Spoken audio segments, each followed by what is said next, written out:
Thank you, Denise. And finally this evening, national defenders Latanya Wilson and Shamira Sterling are the latest Sunshine Girls to sign new contracts in the Suncorp Super Netball League in Australia.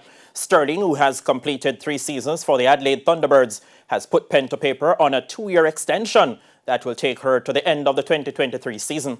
The 25-year-old Sterling has become a huge fan favorite at the Thunderbirds, having led the team's defensive end. She cemented her place among the best defenders in the league in 2021, finishing first in intercepts with 49, second in deflections with 86, and second in defensive rebounds with 25. She was also named in the team of the round on 6 occasions and ultimately named in the goalkeeper position for the 2021 Team of the Year. Meanwhile, compatriot Latanya Wilson has also signed a 2-year contract extension with the Thunderbirds.